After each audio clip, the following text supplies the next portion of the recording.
Kada išgirstu šitos žodžius, jūs aš draugais vadinu, pirmiausia, savo iškeliu klausimą, su kuo man tai asocijuojasi.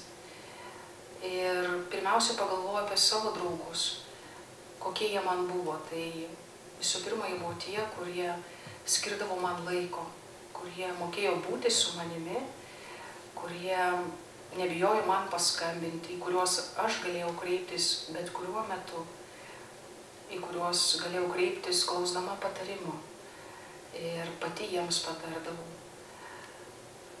Jūs aš draugais vadinu, man taip pat asocijuojasi su tuo, kad tai yra mokėjimas taip pat džiaugtis kartu, tai yra mokėjimas dalintis gyvenimo tikslais, tai, ko mes degame.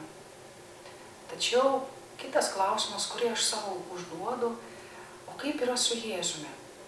Juk jisai tarė šituos žodžius, jūs aš draugais vadinu. Kaip aš galiu pažinti tai, ką jisai man pataria? Kur aš galiu atrasti jo patarimą man?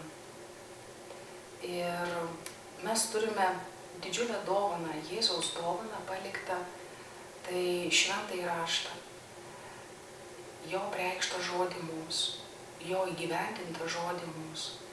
Ir šis jo žodis tai yra ypatingas laiškas mums.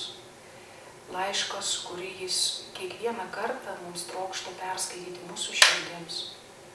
Nežinau kaip jūs, bet tuomet, kada aš gaunu laiškus iš ypatingų draugų, tai aš juos skaitau daug kartų. Ir mano veide blyksteli šypsena, viltis, džiaugsmas.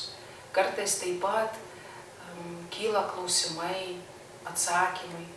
Lygiai taip pat ir Jėzus, dovanodamas mums savo žodį, trokšta mums patarti įvairiose mūsų gyvenimo klausimuose. Tačiau pažvelgus į šią storą knygą, kuri yra šventasis raštas, gali kilti minčių, kaip aš turiu ją skaityti, nuo ko pradėti ir gali netgi mus gąsdinti. Nejaugi aš dabar visą ją nuo pradžios iki galo turiu perskaityti tam, kad surasčiau tam tikrą atsakymą. Ko reikia man, kad aš atpažinčiau Jėzaus atsakymą. Ir Jėzus yra taręs, jei turėtumėte tikėjimo kaip garstyčios grūdo, galėtumėte kalnus kilnoti.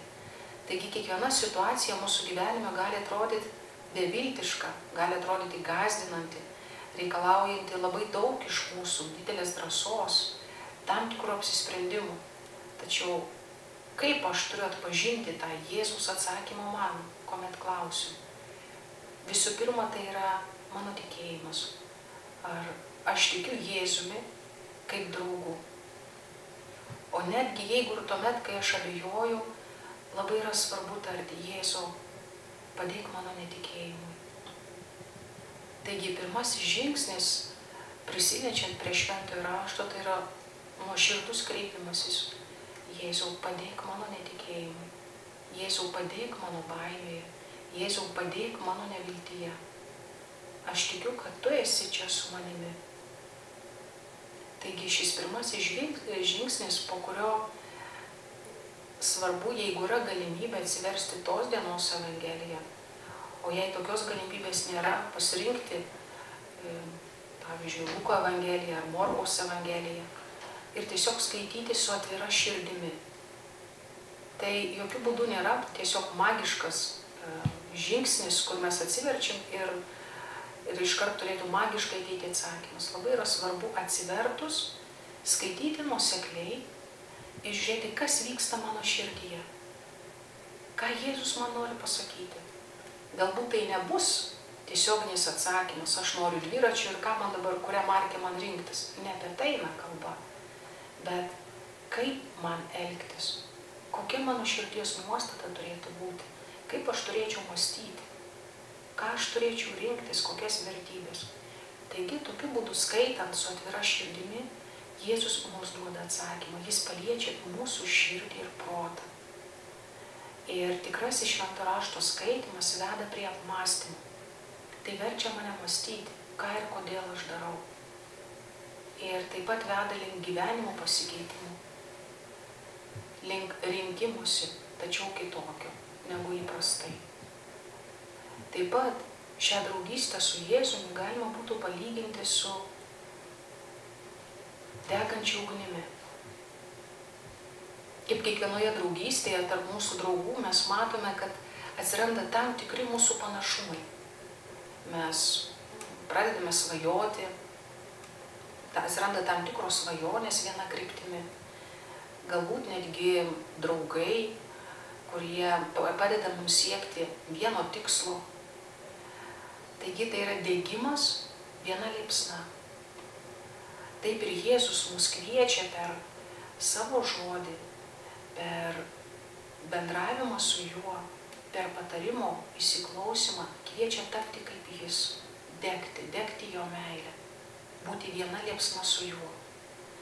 Ir kiekvieną kartą, kai mes dedame mažas pastangas, atsiverčiame šventąjį raštą, laukiame atsakymų, tai yra tarsi mažų malkų dėjimas į šį laužą, mažų šakelių dėjimas į šį laužą. Ir tokiu būdu mes tampame vieną su Jėzumi. Atspindime jį mūsų draugams. Tai nebūtinai per jo vardo kartojimą, bet per mūsų pasirinkimus, per atleidimą, supratimą, išklausimą, laiko dovanojimą veltui, taip pat ir per patarimą. Ir taip mūsų patarimas pradeda atspindėti Jėzaus mintį, jo dvasią. Apie švento rašto skaitymo dažnumą galima būtų palyginti su draugystė. Kai mes turime gerus draugus, kiek mes kartu su jais per savaitę susitinkame, kiek dažnai mes jiems paskambiname ir kiek dažnai mes sulaukime jų skambučių arba jų SMS žinučių. Aš jau nekalbu apie laiškus paštu, kurie ateina. Taigi, kuo brangesni mums draugai, tai jie mums ne tik, kad dažnai paskambina arba mes jiems paskambinam, pasitariam, kažkur einam kartu, bet taip pat jie yra giliai mūsų širdyje. Ta prasme, kad jie yra ne tik mintyse, bet ir giliai širdyje. Tai lygiai taip pat, kalbant apie švento rašto skaitymą, galima būtų palyginti su draugystė su Jėzumi. Koks jis man draugas yra. Ar kaip tas, kad aš žinau, kad jis yra ir šventas raštas yra kažkur pas močiutę ten sekcijoje guli. Ar Jėzus man yra draugas tas, kai man jis kažko naudingas, toks vartotojiškas santykis yra ir žinai, man čia dabar bėda ir padėk man. Jeigu Jėzus man yra tikras draugas, tai tikrai tas laikas skirtas jam, tai nėra praradimas. Bet tai yra tikro laiko atradimas. Ir tai gali būti maži mūsų įsipareigojimai. Visų pirma, bandyti išgirsti, kada jis įskaitomas per šventąsias mišias, nežinau kaip jums, bet man kartais o palauk, ką čia buvo skaitinys? O tu girdėjai šiandien skaitinį? Ai, nebeatsimenu. Tai vadinasi, aš tikrai nebuvau tame susitikime su juo. Tai visų pirma, mokintis išgirsti, ką jis man nori pasakyti per šventąsias mišias, kai yra skaitomi skaitiniai. Kad tai bus vieną kartą į savaitę. Ir tai yra labai daug. Nes tas laiškas, kurio aš laukiu, ir kai sulaukiu, tai jis man yra brangus ir aš jį nešioju širdį. Kitas momentas gali būti, tai galbūt, jeigu išties jis yra ypatingas mano draugas, tai galima bandyti 5 minutes skirti. Galbūt ryte ar vakare, kai visi nurimsta namuose. Tai vėlgi viskas priklauso nuo to, koks jis draugas man yra. Jeigu aš jį atrandu kaip draugą, kaip ištikimą draugą, tai laikas nėra praradimas.